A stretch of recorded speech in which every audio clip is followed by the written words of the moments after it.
I didn't know it then, but the day Karen Mitchell walked onto my property would change everything. Not just for me, but for her, and for the entire Meadowbrook HOA. It started on a Tuesday, sunny, quiet, normal. I was watering my garden when she showed up, clipboard in hand, that signature tight-lipped smirk, and the kind of posture that screams, "I make the rules." She didn't knock. She didn't introduce herself. She just stood there, arms crossed, already judging. "You're in violation of the HOA landscaping code," she announced, like a police officer issuing a citation. I looked at her, confused. "I'm not part of your HOA." She squinted at me, like I had just lied to her face. "Your house is within Meadowbrook jurisdiction. You need to comply." But she was wrong. Dead wrong. My home sits exactly 42 feet outside the HOA boundary. I had the deed, the original county records, the zoning maps, the stamped and signed surveys to prove it. I bought this land specifically because it was outside the HOA. I didn't want the rules, the meetings, the pettiness. That's the whole reason I moved here. That should have been the end of the conversation, but it was just the beginning. When someone like Karen gets told no, something in them snaps. It's not about rules, it's about control. She needed to feel important, even if that meant pretending to have power she didn't actually have. What started as a single warning spiraled into something darker. Fines started showing up in my mailbox, anonymous complaints, unmarked cars idling outside my house at night. And every time I stepped outside, it felt like I was being watched. She accused me of violations that didn't exist: trespassing on my own land, unauthorized modifications, noise disturbances, on days I wasn't even home. Each claim more ridiculous than the last, but each one carefully documented in HOA paperwork she had no authority to file. At first, I laughed it off, then I got angry, and eventually I got smart. Because when someone like Karen starts crossing lines, legal lines, you don't argue. You document. You gather proof. You build a case, quietly, patiently. This story isn't just about a nosy neighbor on a power trip. It's about what happens when you fight back the right way, when you don't just prove someone wrong. You expose everything they tried to hide: the lies, the trespassing, even criminal acts caught on camera. Karen thought she could intimidate me into silence. Instead, she walked into a trap of her own making, one carefully set with legal precision and undeniable evidence. So, why would someone invent an authority they don't have? How far would they go to enforce fake rules? And what happens when the person they're targeting knows the law better than they do? This is the story of how a simple property dispute turned into a full-blown courtroom battle, how a clipboard became a weapon, and how the truth burned down a corrupt system from the inside. You'll hear about the security footage, the lies under oath, the charges, the restraining order, and how Karen Mitchell, self-proclaimed HOA enforcer, ended up convicted and banned from ever holding power again. Get comfortable, because the road to justice wasn't easy, but it was worth every second. And trust me, Karen never saw it coming. Because here's the truth: people like Karen don't stop until someone stops them. And when the law finally caught up with her, it wasn't just a personal victory, it became a legal turning point, a precedent, a warning. What you're about to hear isn't fiction. It's fact. Every letter, every surveillance tape, every lie exposed under oath, all of it is real. This isn't just about one Karen. It's about every HOA officer who thinks they're above the law. And it's about every homeowner who's been bullied, fined, or harassed without cause. So yeah, buckle up. This is the story of how I defeated the HOA, without even being part of it. Before Karen showed up, life here was peaceful, honestly, idyllic. That's what made her intrusion so jarring. I had moved into the property 2 years prior after a long, exhausting search for the perfect slice of freedom. I didn't want a gated community, didn't want random board members telling me what color my shutters could be, or how tall my grass should grow. I wanted land, silence, and a place where my choices were mine alone. And I found it. The property was a hidden gem, just far enough from the city to feel like a retreat, but close enough for convenience. A narrow gravel driveway led up to a modest single-story home framed by tall oaks and wild flowers. On clear nights, you could hear nothing but crickets and your own breath. There were no HOA newsletters, no mandatory meetings, just me, my space, and the quiet peace I had worked my whole life to earn. I spent weekends building raised garden beds. I painted the fence myself. I took my time making the place mine, each project a little act of rebellion against the rigidity of suburbia. Friends would come over and marvel, "You really found the loophole, huh?" Yep, that was the plan. The neighbors were kind, too. Not the nosy, overbearing type, just friendly enough to wave when passing by, and respectful enough to mind their own business. We shared tools, watched each other's pets, exchanged baked goods during the holidays. It felt like a community in the truest sense, built on goodwill, not regulation. So, when Karen Mitchell inserted herself into my life, the contrast was stark, like someone scribbling over a carefully painted canvas. She didn't belong out here, not in this neighborhood, not with that attitude, and certainly not on my property. But even then, I gave her the benefit of the doubt. Maybe she was just confused. Maybe she didn't know where the HOA line stopped. Maybe, just maybe, this was all a misunderstanding. Spoiler alert, it wasn't. Still, I wanted to handle things the right way. I printed out the survey maps showing my property was outside the HOA. I even highlighted the 42-foot buffer, just to make it crystal clear. I wrote a polite letter explaining everything, and dropped it off at the HOA office. No anger, no accusations, just facts and documentation. I thought it was over. I thought she'd see the mistake and back off. I thought reason would win. But that's the thing about peace. You don't realize how fragile it is until someone tries to break it. Because while I was tending to my tomatoes and trimming my hedges, Karen was preparing something else entirely. A narrative. One where she was the hero guarding the HOA borders, and I was the rogue homeowner threatening order. She needed a villain. And apparently, I fit the bill. And once she decided I was the problem, nothing I said or showed would change her mind. That's when I felt the shift. The way her eyes narrowed when we passed on the road, the way her car slowed in front of my house, the silence from HOA leadership when I tried to follow up. Looking back, that was the beginning of the storm. The last stretch of calm before everything unraveled. I just didn't know it yet. There were moments during those first few years where I would sit on my porch, coffee in hand, and just breathe. No meetings, no board votes, no power-hungry neighbors writing up citations over mailbox styles, just fresh air, the rustle of leaves, and the occasional deer grazing near the tree line. I remember one particular Sunday morning. I had just finished staining the back deck. It wasn't perfect. Some uneven strokes, a few spots I'd missed. But it was mine. I took pride in that, in the imperfections, in the freedom to build something without asking for approval. That kind of freedom is rare these days, especially in neighborhoods like Meadowbrook, where every blade of grass is measured and rules are enforced like commandments. That's why I kept my distance.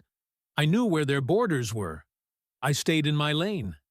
It's almost funny now how much effort I put into staying uninvolved. I didn't attend their events, didn't interfere.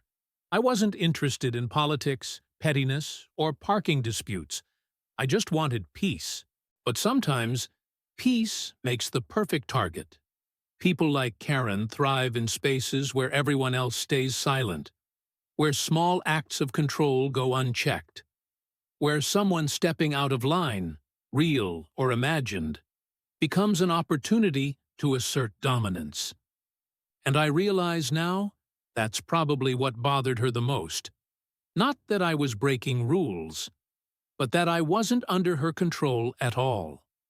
That I was free. To someone obsessed with authority, freedom looks like defiance, and defiance in their eyes must be punished. Even when it's imaginary, that subtle shift in the air, the one you can't explain but feel in your gut, started to creep in. I'd catch her parked across the street, pretending to be on her phone. I noticed neighbors she'd never spoken to before suddenly stopping by her house for quick chats. I overheard things, half whispers, nothing concrete, but enough to raise suspicion. That's the thing about a storm. You don't always hear the thunder first. Sometimes it starts with just a change in the wind. I didn't know it yet, but Karen wasn't just preparing complaints. She was preparing a case, one she intended to escalate, twist, and weaponize, no matter what the truth actually was. But for now, I was still in the eye of the storm, still clinging to the hope that logic would prevail. That proof would be enough. That peace could be restored. I was wrong. The battle hadn't even begun. The first real confrontation wasn't dramatic. At least, not at first. It started with a note. Folded in half and taped to my front door, it looked official enough to make me pause. HOA letterhead, typed text, a signature at the bottom. Notice of violation. It read, "Your property has been found in non-compliance with Meadowbrook community standards. This is your first warning." I stood there for a full minute, rereading it like maybe the words would change. Non-compliance? I wasn't even in the Meadowbrook HOA. That wasn't just my belief. It was a fact. The property line ended 42 feet before my land began. This wasn't a gray area. It was black and white. I marched back inside and pulled the documents from my filing cabinet. Deed, survey map, county assessor's report. All of it clearly marked and indisputable. I even called the county zoning office. They confirmed, again, that my property was not under HOA jurisdiction, they said. They have no authority over you. Case closed. Right? Wrong? The next day, she showed up in person. She was already on my front lawn when I opened the door, clipboard in hand, sunglasses on, and a smugness in her posture that made my skin crawl. "Hi there, I'm Karen Mitchell with the Meadowbrook HOA Compliance Committee," she said, like she was announcing her candidacy for mayor. I didn't invite her to speak. "I saw your notice. I think there's been a mistake." She smiled, but it didn't reach her eyes. "There's no mistake. You're in violation of several community codes, improper fence materials, invasive plant species, non-uniform mailbox." I raised my eyebrow. "I'm not in Meadowbrook. I've got documentation that proves it." She tilted her head like I was being naive. "The lines have been redrawn. You fall under our enforcement now." Redrawn? That was the first I'd heard of that. And it wasn't true. I asked for the documents. She didn't have any. I asked her to leave. She didn't. So I did what I had to. I called the sheriff's non-emergency line. When the deputy arrived, Karen suddenly softened. Sweet, cooperative, she told him it was just a misunderstanding, and that she was only doing her duty. I showed the deputy my documents. He read them carefully, then looked at Karen and said, "Ma'am, This isn't HOA property. You need to leave." She did, slowly, without apology, and that should have been the end of it. But Karen wasn't done, not by a long shot. Over the next week, I received 2 more letters. One said I'd be fined $150 per day for non-compliance. Another said legal action would be pursued if I didn't remedy the violations. All of them were signed by Karen. At that point, I started documenting everything, every letter, every appearance. I installed a new security camera facing the road.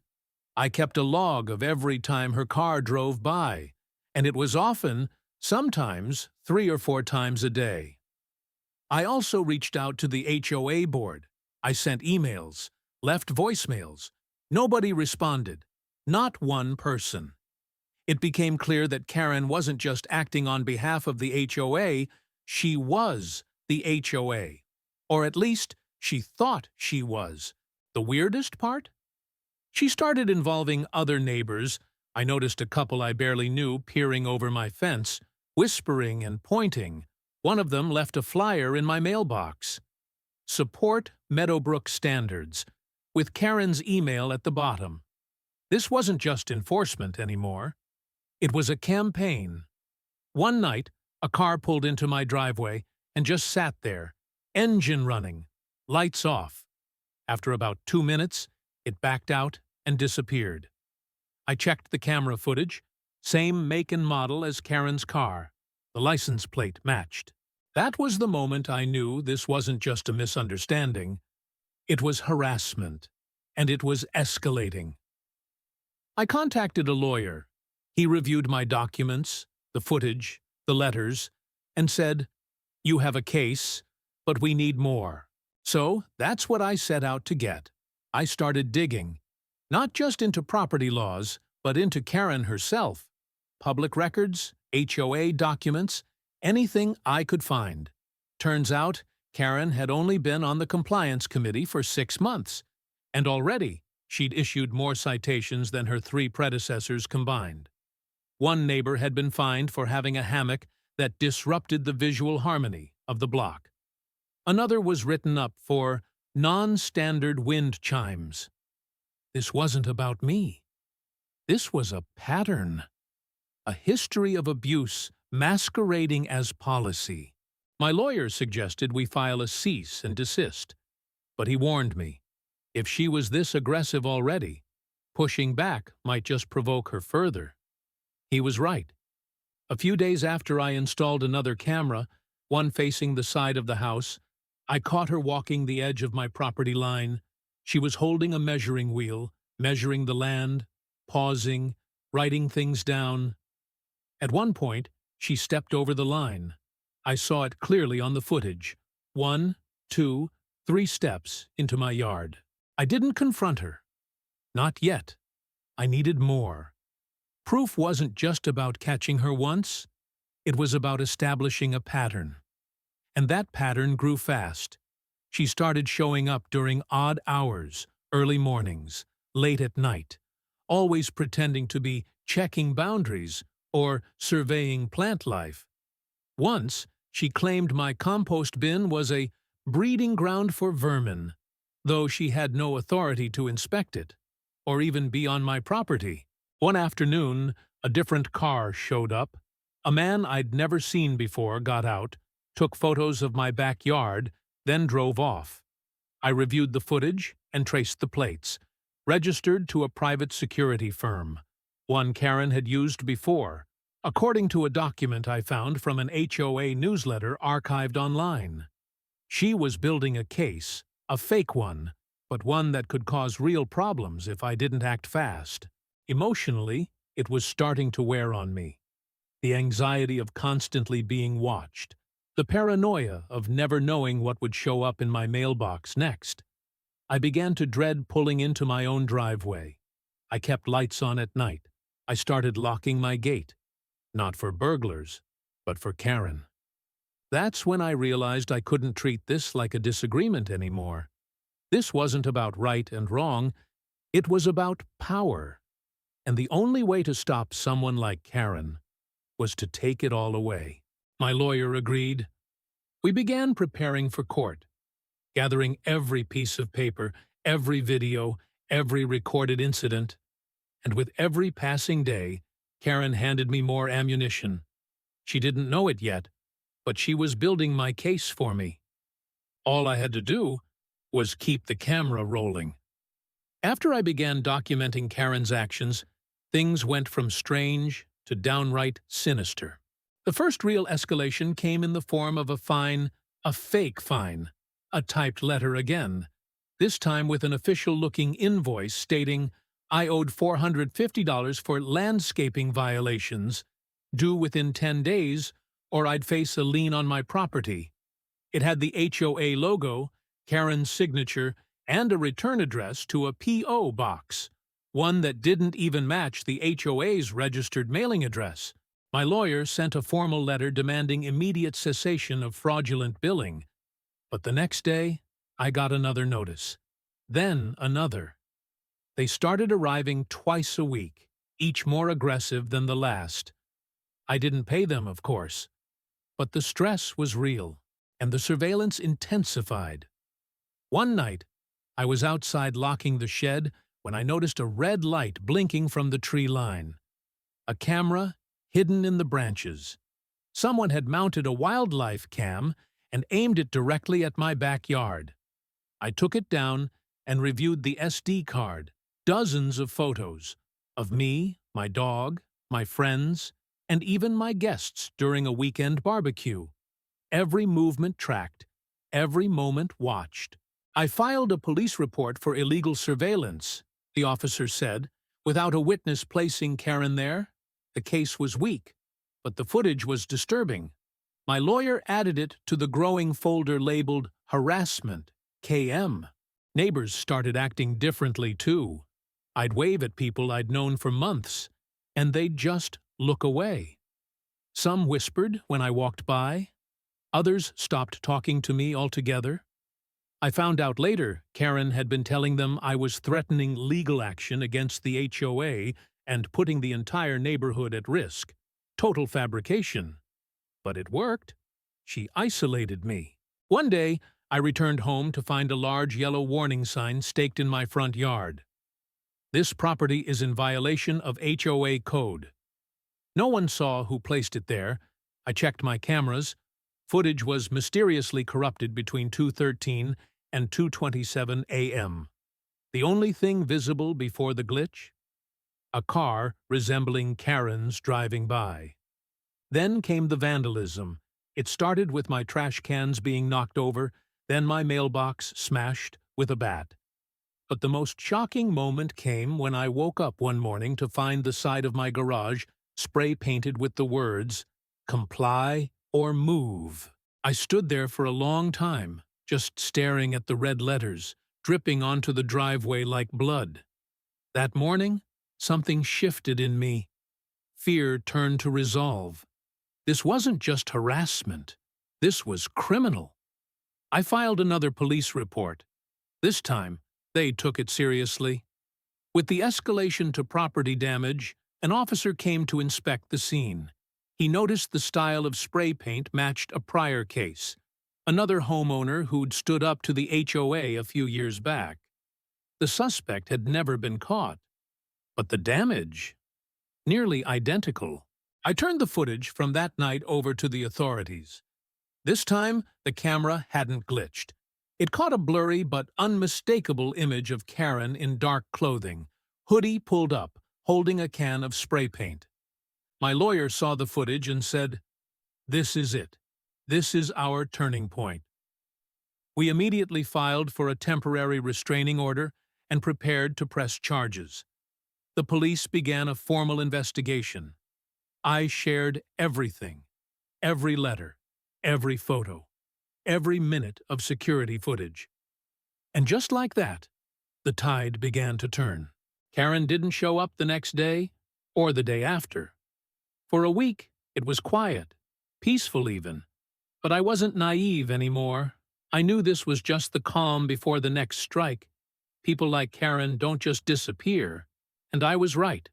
On the 8th day, a certified letter arrived, not from the HOA, but from a private attorney representing Karen Mitchell. It claimed, "I was the one engaging in harassment, that my cameras were a violation of her privacy, that my obsession with her actions constituted emotional abuse." It was the most ridiculous thing I'd ever read, but it was dangerous, because it meant she was trying to flip the narrative, accuse me before she could be held accountable. Fortunately, I had something she didn't: the truth, and hundreds of hours of documented proof. I turned the letter over to my attorney, who smiled and said, "Let her keep digging. She's building your case." What Karen didn't realize was that by weaponizing lies, she had crossed a line she couldn't uncross. She wasn't just playing HOA queen anymore. She was committing crimes, and I was ready to expose every one of them. I wasn't afraid of her anymore. I wanted her in court, and I was going to make sure the judge saw everything. At night, I found myself triple-checking door locks and pacing the hallway. The camera feeds became the last thing I looked at before bed, and the first thing I checked in the morning. My sleep suffered, my appetite vanished, and for the first time, I started wondering if this woman, this HOA bully, might actually be dangerous. One of my friends, a former police officer, came by and looked through the security setup. "She's not just watching," he said.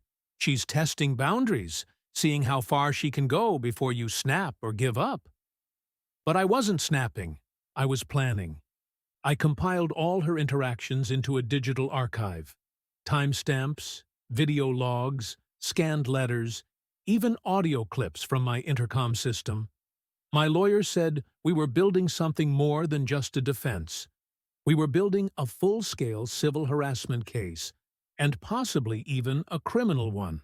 Karen had crossed the line long ago, but now we had enough to hold her accountable in front of a judge. And she didn't even know it yet.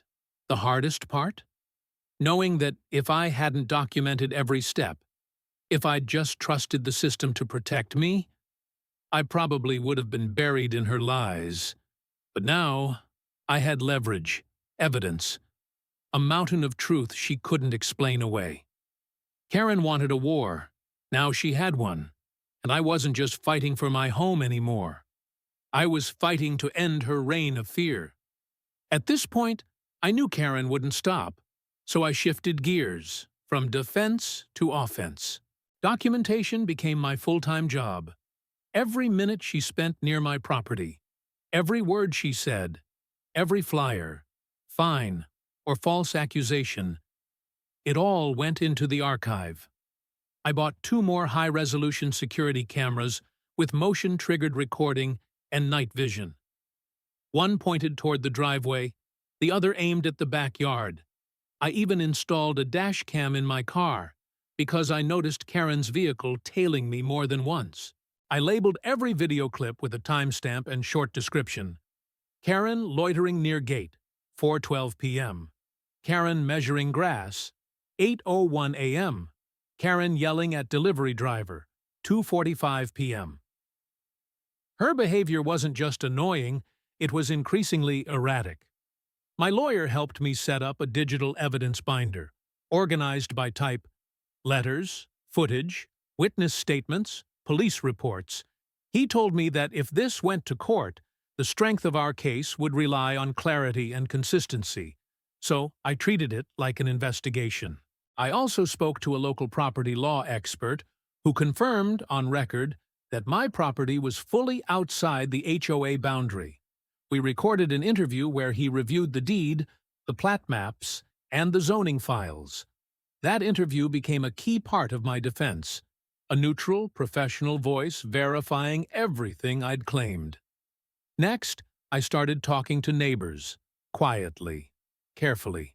Some were still too scared or loyal to Karen to speak up, but a few had stories of their own. One neighbor admitted she'd been fined $500 for leaving a flower pot on the wrong side of her porch. Another told me Karen had threatened to report his family for unauthorized use of the sidewalk during a birthday party. Most of them hadn't fought back. They paid the fines, stayed quiet, tried to keep the peace. But now that I was pushing back, they were watching, curious, waiting to see what would happen. I even convinced one neighbor to provide a written statement.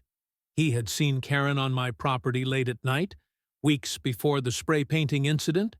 His statement, combined with the video footage, painted a damning picture. This wasn't just someone enforcing made-up rules. This was someone actively targeting a resident for personal reasons. And it wasn't just physical harassment, it was psychological too. I logged every sleepless night, every panic attack, the missed work, the emotional toll. My lawyer said this was important, not just to prove harassment, but to show damages. Judges don't just want to see actions, they want to understand the consequences. I was starting to feel like a detective, or maybe a journalist. There was a weird sense of purpose in it, like I was uncovering something bigger than myself. Karen had spent months trying to control the narrative, but with every clip, every photo, every notarized statement, I was taking that power back. Then came the final piece, a hidden microphone near my porch. One day, I caught her speaking to someone loudly, right outside my fence. She didn't know the mic was there. "He thinks he's untouchable," she said, "but I'll show him. I'll bury him in complaints until he sells and leaves." She laughed after that. Laughed. It was the smoking gun. I sent the recording to my attorney that afternoon. He didn't hesitate. "We're ready," he said. The documentation was complete. The case was airtight. The truth was undeniable. Karen had tried to bury me in lies, but I buried her in evidence. I even backed up everything in triplicate, one hard drive stored at my lawyer's office, one cloud account, and a USB locked in my safe. I wasn't taking any chances. Karen had already proven she was willing to destroy physical property. I had no doubt she'd try to destroy digital records too, if she ever got the chance. To solidify the legal standing of my documentation, we began notarizing the most crucial pieces: dates, signatures, certification from third parties, all to ensure that if Karen tried to cry fabrication, the court would have no reason to believe her. My lawyer even brought in a forensic tech analyst who verified the authenticity of the video timestamps and camera logs. Bulletproof. I also began compiling a psychological profile, not an official one, of course, but one based on behavior patterns, her surveillance fixation, the escalating intrusions, the smear campaign with the neighbors. This wasn't random, it was obsessive. And with the audio recording we captured, it proved intent, malicious, sustained, and deliberate. The moment that truly broke the silence came when two more neighbors came forward. One elderly couple had been too intimidated to speak before, but when they saw me preparing for court, they felt emboldened. They shared that Karen had issued threats about reviewing their yard compliance if they associated with me. Their statement was short but powerful. They called her tactics bullying with a badge. We included it all. When I looked at the final binder, several inches thick, meticulously labeled, it felt surreal. What had started as a ridiculous misunderstanding had grown into a case so vast and detailed it could have been mistaken for an internal investigation file. But this wasn't fiction, and we were just getting started. If everything up until now had been aggressive, obsessive, and borderline illegal, what came next shattered that line completely. The morning I found the spray paint was the moment everything changed. It was early. I stepped outside with a coffee in hand, like I always did, and there it was. Big, bold, red letters smeared across the side of my garage. Comply or move. The words were still dripping, fresh, aggressive. A message loud enough for anyone driving by to see. My stomach dropped. I didn't even move at first. I just stared. My mind was racing. Was she watching me? Was she still nearby? I turned on my heels and checked the cameras. Finally, the footage showed what I'd been waiting for. There she was, Karen Mitchell, creeping onto my property under cover of darkness, hoodie up, can of spray paint in hand, looking around nervously, but not nervous enough. She did it in under 2 minutes, a few long strokes, a quick glance around, and then she bolted. I had her. That footage, paired with the earlier audio recordings, the trespassing logs, and the written statements, formed the final piece of our legal arsenal. We took it to the police. This time, they didn't hesitate. An officer reviewed the footage, paused the video at the moment her face became clear in the camera, and muttered, "That's enough." Within 24 hours, Karen Mitchell was under official investigation for vandalism, harassment, and trespassing. My lawyer filed for a full restraining order immediately after. It was granted on a temporary emergency basis, and a hearing was scheduled to determine if it would be made permanent. But Karen didn't back down. In fact, she doubled down. Days after the restraining order was issued, we discovered a series of anonymous complaints had been filed with the county inspector's office against my property. All false, claims of unsafe construction, unpermitted structures, pest infestations, each one clearly designed to trigger an official inspection, waste government resources, and cause me more stress. We linked all the filings back to the same IP address, traced through an old public Wi-Fi network near the Meadowbrook HOA office. The investigator said, "It's almost certain she filed them. No one else had access." My lawyer prepped everything for court. The vandalism footage, the forged violation letters, the surveillance, the digital complaint trail, and the neighbor testimonies.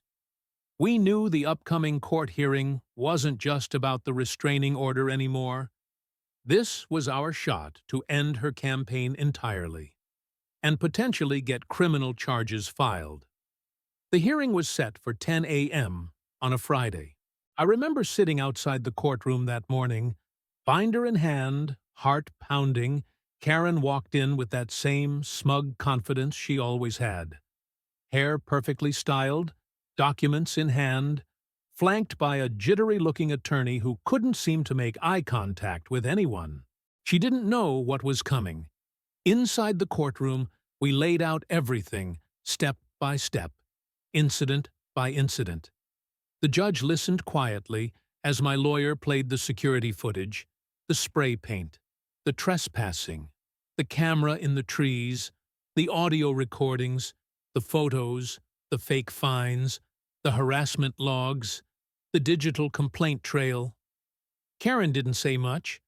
Her attorney tried to argue that I was provoking her by refusing to comply with community guidelines. The judge stopped him mid-sentence. "This property is outside of Meadowbrook's jurisdiction," the judge said flatly. Flipping through the survey documents, this enforcement had no legal standing. Then he looked at Karen. "Ms. Mitchell, you are in serious violation of this man's civil rights. What you've done amounts to fraud, harassment, and intimidation." Karen tried to speak, but the judge cut her off. "You're lucky this isn't a criminal trial. Yet." He granted the restraining order, effective immediately, and advised me to press charges. I didn't need to be told twice. We left the courtroom with more than a win. We left with a mandate. By the end of that month, criminal charges were filed. Karen was arrested, booked, and released on bail. The news spread like wildfire through Meadowbrook. The Queen of Compliance was now under investigation for multiple crimes. Suddenly, the HOA board had to answer questions they had long ignored. Karen was removed from her position, indefinitely. But the damage was done, not just to me, but to the HOA itself. Because the truth? Karen had acted without board approval. She had falsified documents, misused HOA funds for surveillance equipment. she had exposed them to enormous liability. And as the lawsuits rolled in, mine and others inspired by it, Meadowbrook began to crumble. But that story comes next. The moment the restraining order was announced, I felt something I hadn't in months. Relief, not complete peace. Not yet, but a breath, a signal that I wasn't crazy, that I wasn't overreacting, that someone in power had finally acknowledged the damage she had done. I walked out of that courtroom with my lawyer beside me, and for the first time since this began, I looked up at the sky and smiled. But Karen? She still hadn't learned. Over the next few days, she posted vague messages on community forums, thinly veiled rants about disloyal neighbors and outsiders trying to destroy everything we've built. Screenshots made their way to my inbox. She was spiraling, and the more she unraveled in public, the more people stepped forward. One homeowner revealed Karen had tried to retroactively apply fines from years prior to balance the HOA's books. Another said she had used HOA emails to solicit private donations for community upgrades that never materialized. My case had lit a fire. People were angry, not just at her, but at the entire structure that let her get away with it. There were emergency board meetings, angry voices, petitions to audit the HOA's finances. A full-scale legal review began. And through it all, I watched quietly. No longer a target, but a witness to her downfall. Karen had overreached, and now her entire house of cards was collapsing around her. But the full collapse, that was still to come. By the time we reached the courtroom for Karen's criminal trial, things had escalated far beyond property lines and fake fines. This wasn't just about me anymore. It was about accountability. It was about drawing a line in the sand, not the kind on a survey map, but the kind that says, you don't get to do this to people. The courtroom was packed. Neighbors, local reporters, even former HOA board members who had quietly resigned once the scandal broke.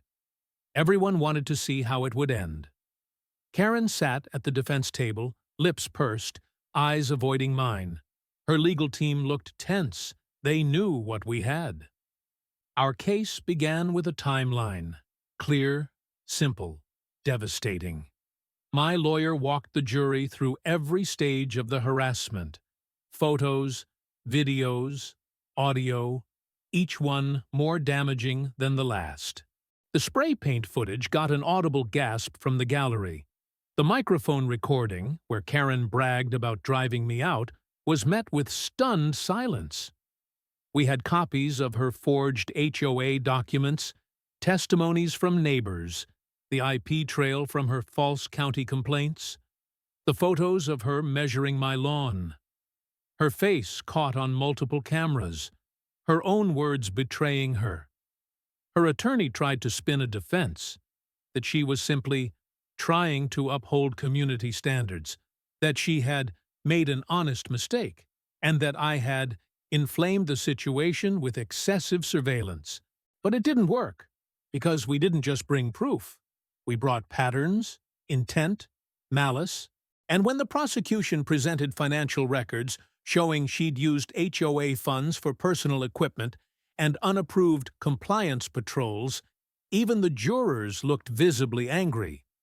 Then came the surprise witness, a former HOA treasurer who had quit after discovering Karen was submitting false maintenance invoices and pocketing the reimbursements.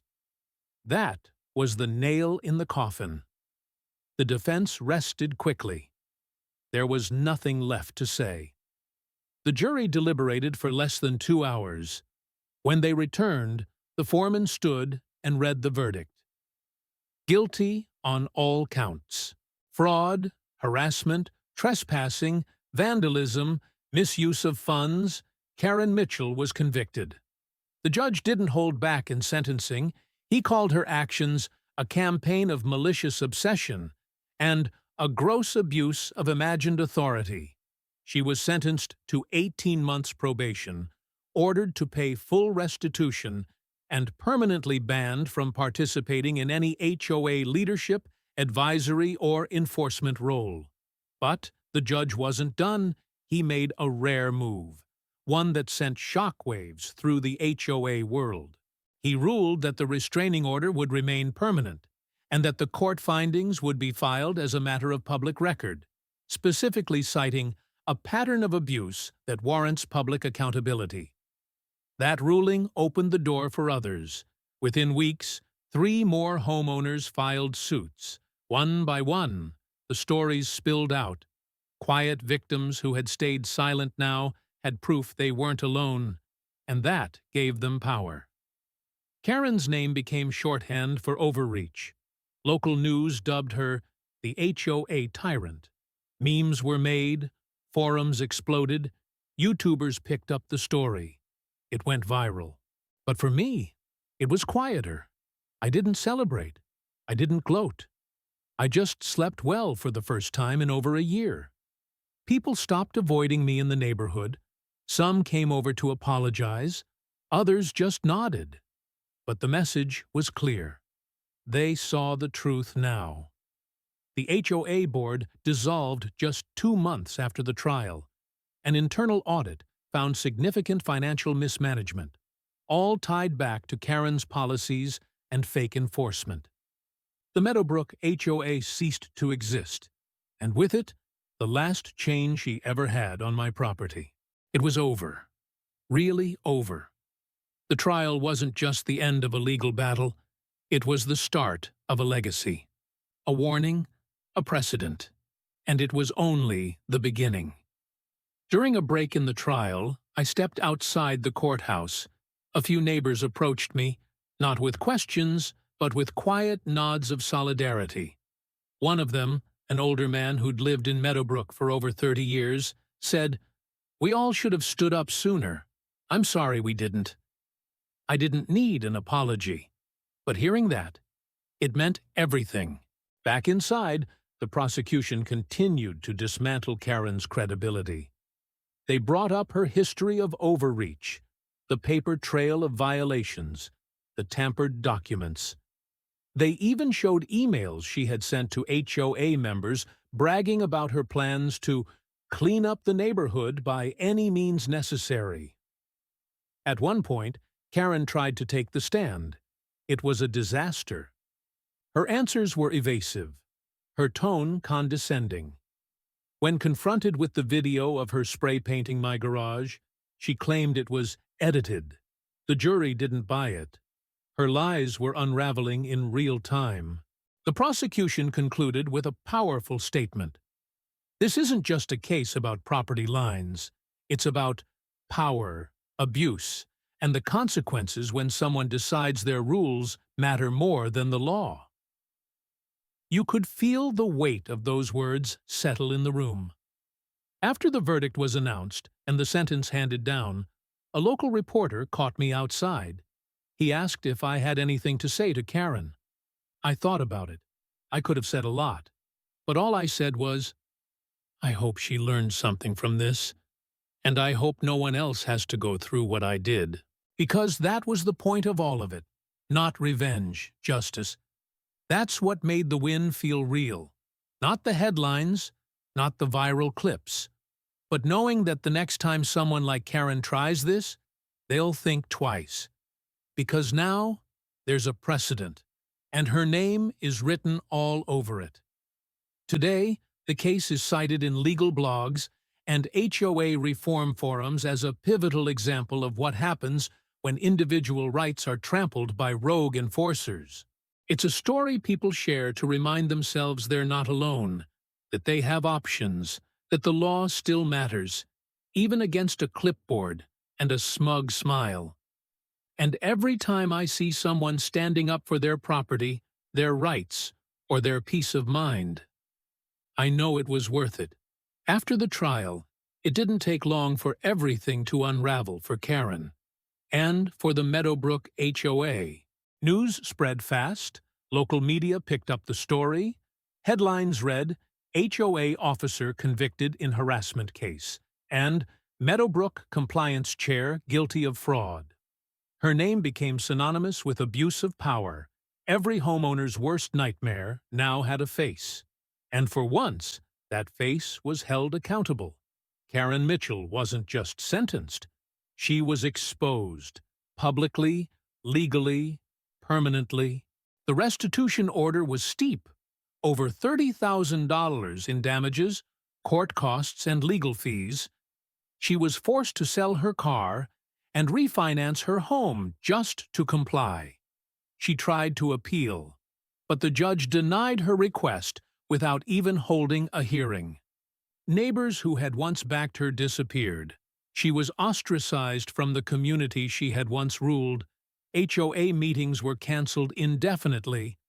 The board scrambled to distance itself from her, but it was too late. She had been the face of enforcement. And now that face was disgraced. What followed was a chain reaction. Other homeowners, emboldened by my case, began coming forward, one by one. They filed complaints and lawsuits of their own: fraud, false citations, misuse of funds, intimidation.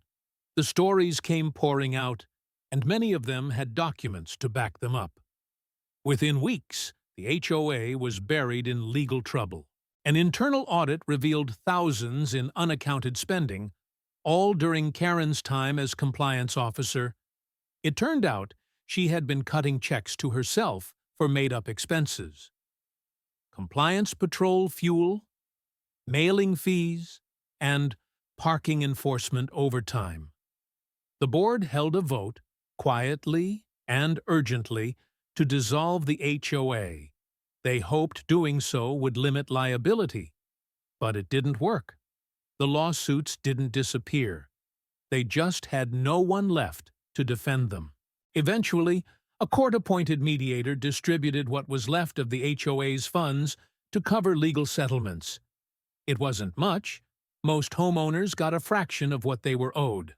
But the message was clear. Meadowbrook had fallen, and Karen Mitchell had destroyed it. For me, life slowly returned to normal. The restraining order held. The surveillance stopped. The anonymous complaints vanished. My cameras stayed up, though, just in case. Trauma doesn't leave that easily. But peace did return.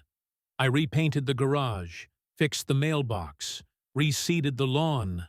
Small victories, but meaningful. Each one a step toward reclaiming what had been taken. Not just property, but peace of mind. People started talking to me again.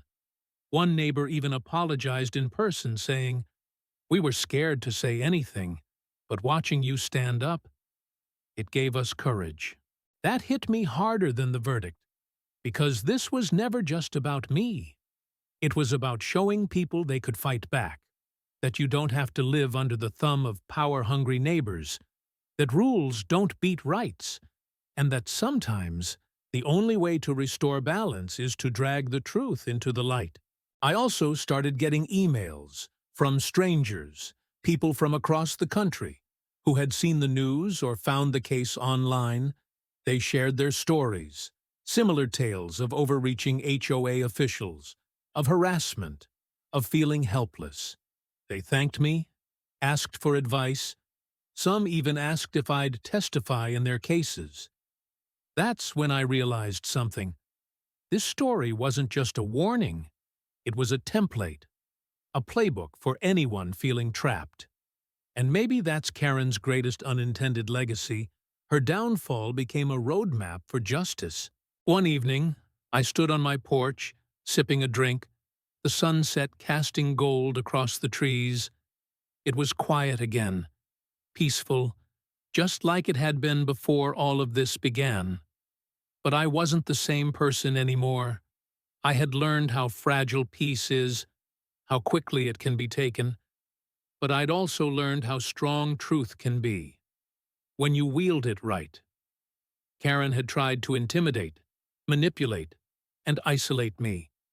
But in the end, her empire was built on lies, And the truth crushed it. A few months later, I was invited to speak at a local town hall about HOA reform. It was surreal. Me, the guy who just wanted to be left alone, now standing at a podium talking about property rights, due process, and how unchecked authority can wreck lives. But the room was full. People wanted to listen. Because what happened in Meadowbrook wasn't isolated. It was a symptom of something bigger. How small structures of power, left unchecked, can become mechanisms of control and abuse. After the talk, a woman approached me in tears. She said her HOA had fined her $100 a day for flying a flag in her yard. Her husband, a veteran, had passed away 2 years earlier, and the flag was his. She hugged me and said, "Thank you for proving we're not crazy." That moment stuck with me, because for all the court wins and headlines, what mattered most was that other people felt seen. The media buzz eventually faded, the internet moved on, but the impact lingered. I started getting requests to consult on HOA disputes, even interview offers from national outlets. I turned most of them down. I didn't want fame, I just wanted peace. But I kept helping behind the scenes, answering emails, sharing documents, connecting people with legal resources. Karen's downfall wasn't just her punishment. It became a tool for others. And in some small way, that made everything worth it. The fear, the stress, the months of sleepless nights, it wasn't wasted, because it sparked change. And when I walk through my neighborhood now, free from surveillance, from threats, from bogus violations, I feel something I didn't expect. Not just relief, but pride. Pride that I stood my ground, that I didn't let fear dictate my choices, that I proved, once and for all, that when you fight with the truth, you don't just win the battle. You change the game. And if anyone out there is facing their own version of a Karen, know this. Keep your records, stand your ground, trust the truth. Because bullies rely on silence. And once you speak up, they lose their power. Forever, even after the dust settled, the case continued to ripple through the legal and homeowner communities. What started as a personal battle had turned into a legal landmark, a case study in how private citizens can hold pseudo-authorities accountable, even when the system seems built to protect them. Law blogs wrote about it, forums debated every detail, HOA newsletters, ironically, shared summaries warning board members about the risks of over-enforcement. It became a teaching tool in some property law seminars. My case wasn't just a personal win, it created precedent. The judge's decision to make the restraining order and findings public wasn't just symbolic.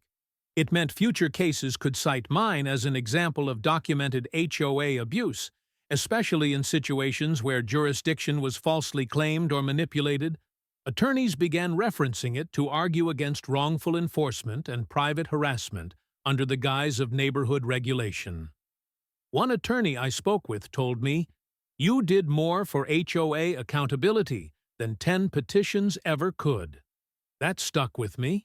But what really mattered, more than the citations, more than the headlines, was that it gave people a roadmap. It showed them how to fight back. It showed that paper trails, clear boundaries, and persistence matter more than volume or intimidation, that the law, when wielded with care, can cut through even the thickest web of lies. I ended up publishing a guide online, simple, clear, and based entirely on my experience. What documents to keep, what tools to use, how to deal with false fines, how to track digital harassment, and most importantly, how to stay calm while under pressure. It was downloaded thousands of times in just the first few weeks. And I didn't stop there. I worked with a local legal nonprofit to propose new county-level HOA oversight policies. Most HOAs operated independently, with little external checks. Our proposals suggested mandatory audits, citizen complaint pathways, and jurisdictional transparency maps for homeowners. 3 months later, 2 of those policies were adopted. It didn't fix everything, but it was a start. I wasn't trying to tear down HOAs. I understood their purpose. But power, any power, needs limits, needs checks, needs accountability. Because the next Karen might be worse, and not every homeowner has the time, resources, or legal support to fight back the way I did. If my story gave even one person the courage to demand answers, to push back against abuse, or to believe they deserved peace, then every minute, every ounce of stress, every court hearing was worth it.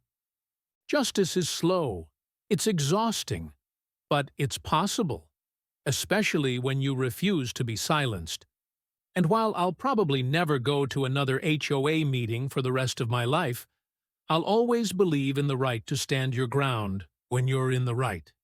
Because that's what this fight was really about. Not just about one house, but about every home. I also started getting invited to speak at conferences, real estate, civic engagement, even one focused on digital evidence and personal privacy. It was never something I planned. I wasn't a lawyer. I wasn't an activist. I was just a guy who wanted to be left alone, and ended up at the center of a national conversation. At one event, a panelist from another state told me her team used my case to train new HOA compliance officers on what not to do. "You're the red flag story," she joked. In a good way. Some might see that as ironic.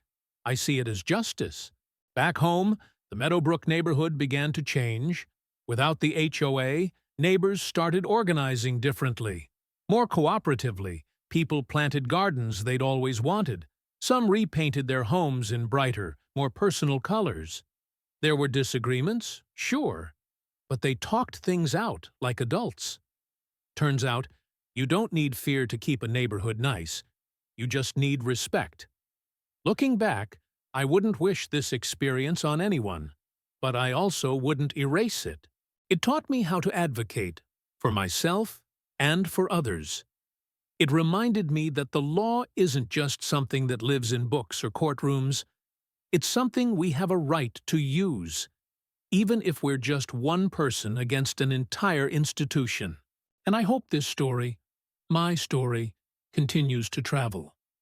Because somewhere out there, someone is facing their own version of this fight. And they need to know they're not alone. They need to know they're allowed to say no. They need to know the truth still matters. And maybe, just maybe, Karen Mitchell helped prove that. Not because of what she did, but because she lost. So if you're watching this and you're wondering if the fight is worth it, if it matters, it does, because once one person stands up, others can follow. And sometimes that's all it takes to change everything.